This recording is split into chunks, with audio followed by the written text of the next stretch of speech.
Very good afternoon to you. My name is Wilson Buru and welcome to KTN News Desk at 1. From Mombasa to Mumbai, Futari Yasumu and the Inside Story narrate the tragic tale of poisoning of an entire community. KTN's Muhammad Ali and John Alanamu will bring you the comprehensive stories tonight on KTN Weekend at 7 p.m. and on KTN Weekend Prime at 9. Here is John Alanamu with a sneak preview of what we expect from this very powerful tale.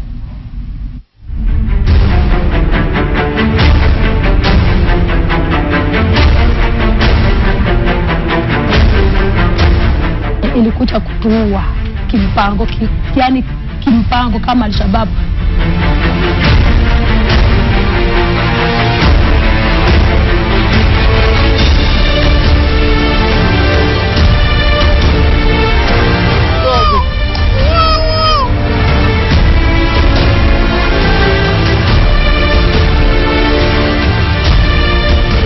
Kenya ni watu wenye pesa. That's the true cost of corruption.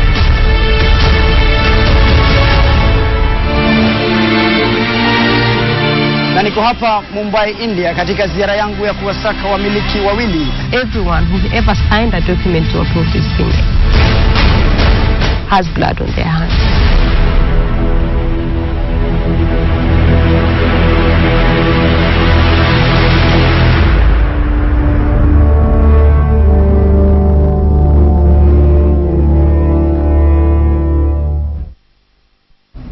Be sure to join Muhammad Ali and John Alanamu tonight at 7 and 9. It's something you do not want to miss. Now, Baringo Senator Gideon Moi is asking leaders and residents of Baringo County to work together in efforts to find a solution to the insecurity problem in parts of the North Rift. The senator was speaking during a burial in Loboi area of Baringo, during which other leaders called on the government to end the insecurity.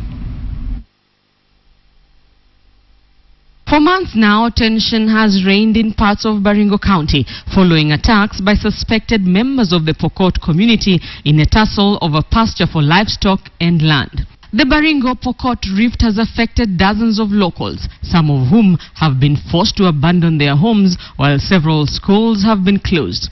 Last month, dozens of police officers were dispatched to the area following a directive by Deputy President William Ruto.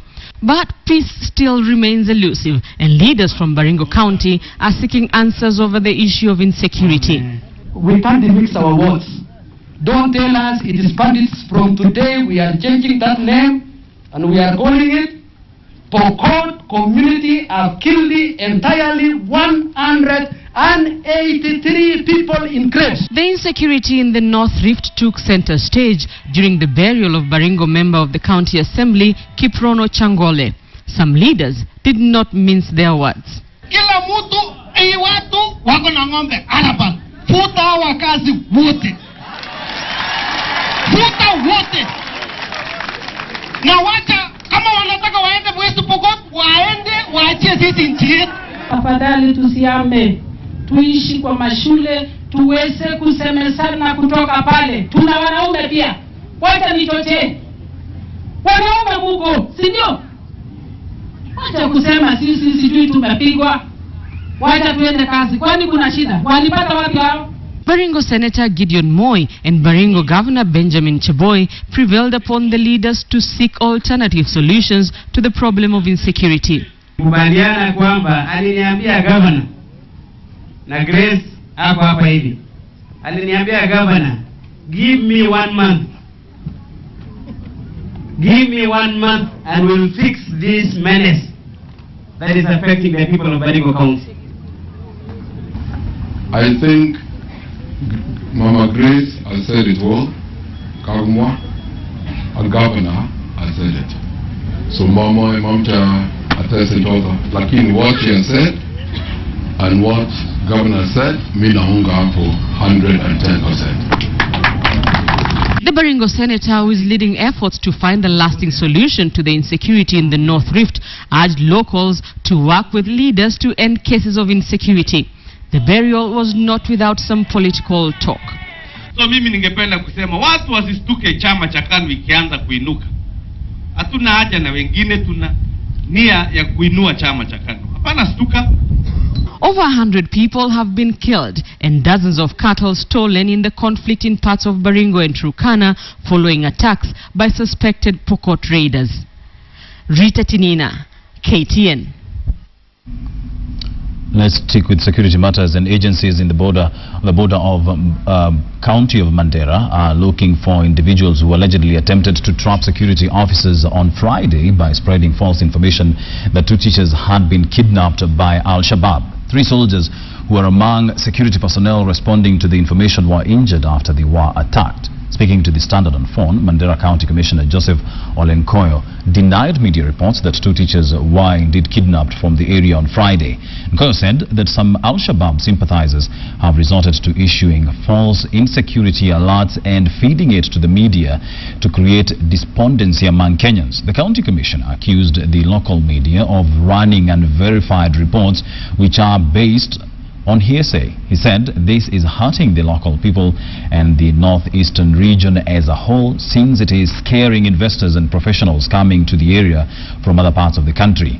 The incident comes after Al-Shabaab killed an abducted chief after failing to receive a 4 million shillings ransom they had demanded. The body of the chief was found in Badere area with bullet wounds after he was kidnapped early Thursday. A Miravan that was hijacked the same Thursday is still missing. The militants late last year hijacked a Nairobi-bound commuter bus and brutally murdered 28 people.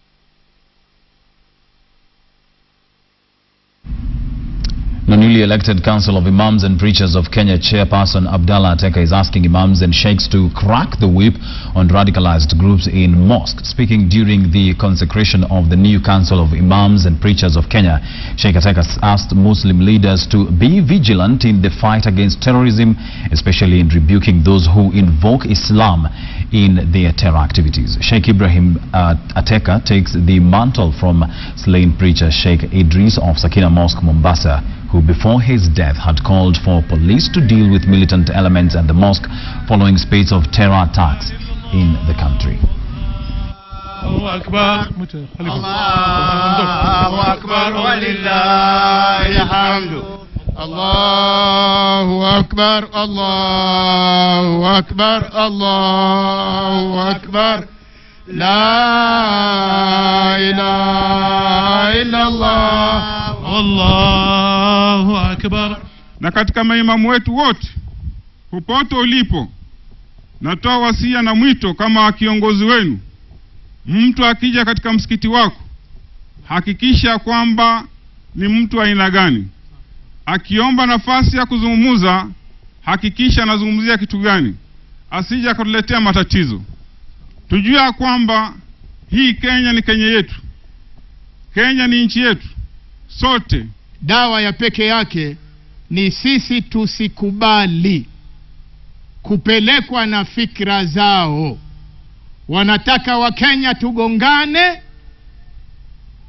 tutengane na tuwane, wao waweze kufanikiwa.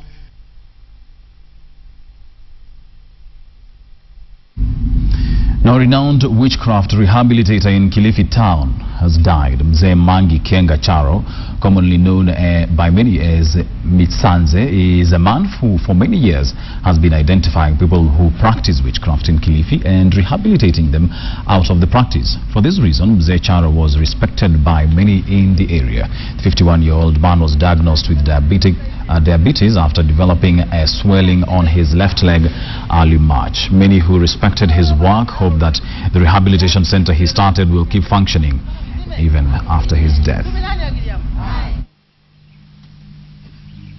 Mtu yu wapata manane yuyu akipata makuri hivi lelo ameni hunaizinya kumala kuzima na izime Ya msuko mwanangu wewe za mkorero mwanangu tire mene. Tire mwenye. Unaona ndoa, unaona bora akapata kifuko. Alaheka shime.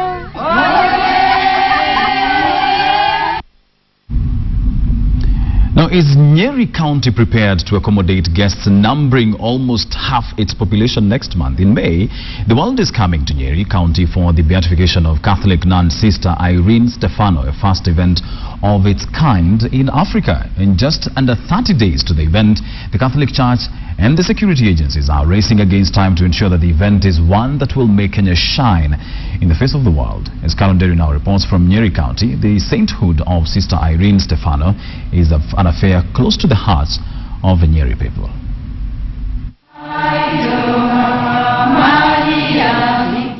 You might have heard about her already, or maybe not.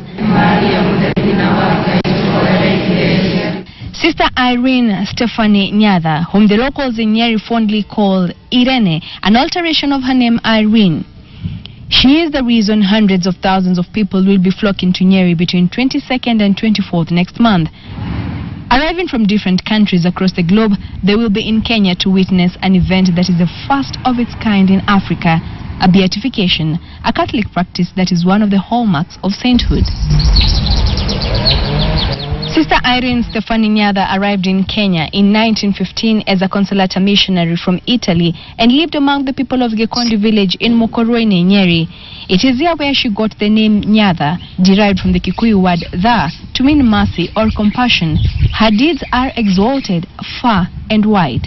During the First World War, she was also involved in helping the soldiers at Asua who were injured. 95-year-old John Mbudia from Gikondi village is one of the few people still alive who interacted with Sister Irene. Frail he might seem because of his advanced age, but his memory of her is as clear as day.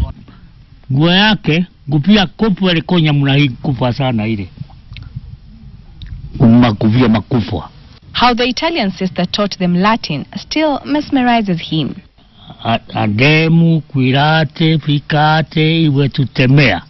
And the Latin songs she taught them as young, excited children. This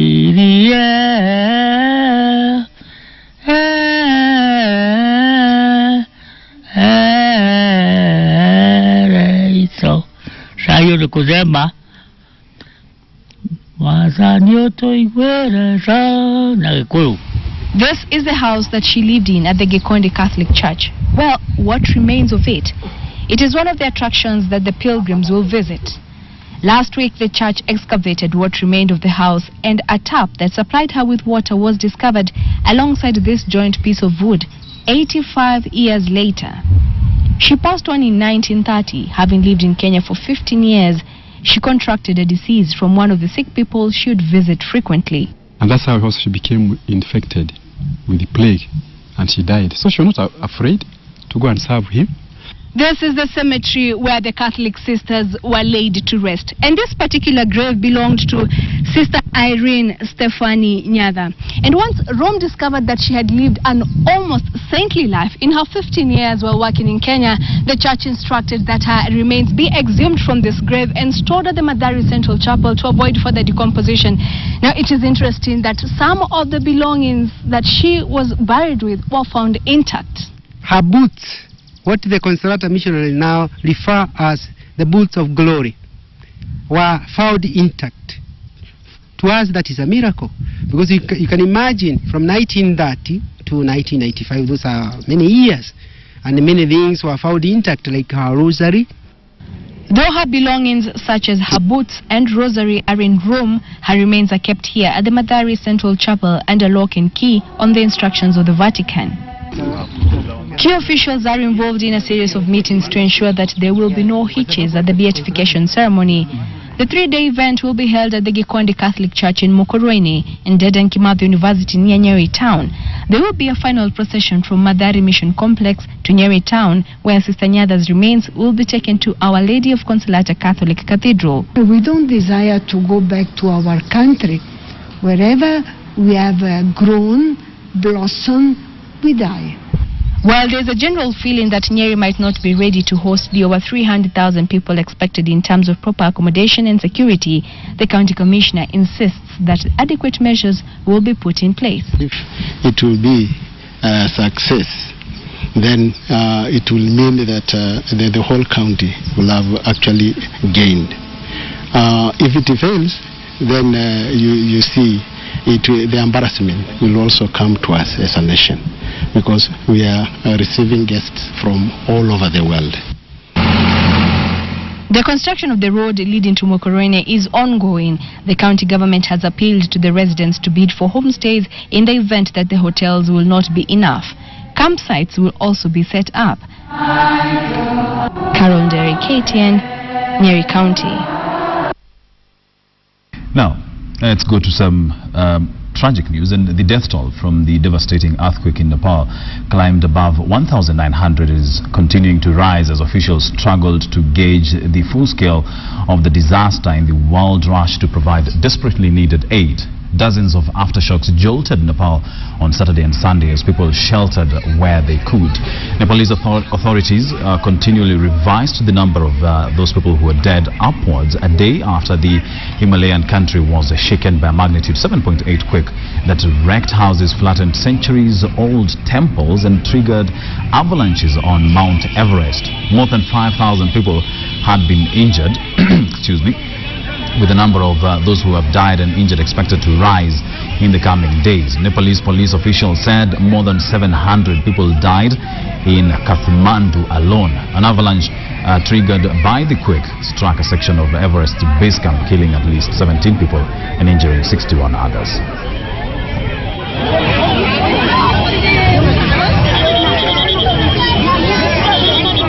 My name is Wilson Brewer. I hope you're enjoying your afternoon. Now, four things really that you need to look out for tonight. Manchester United versus Everton, Chelsea versus Arsenal. That is one that my director is making a lot of noise in my ears about. And you have John Allan Namu and Mohammed Ali with their pieces tonight, 7 and 9 p.m.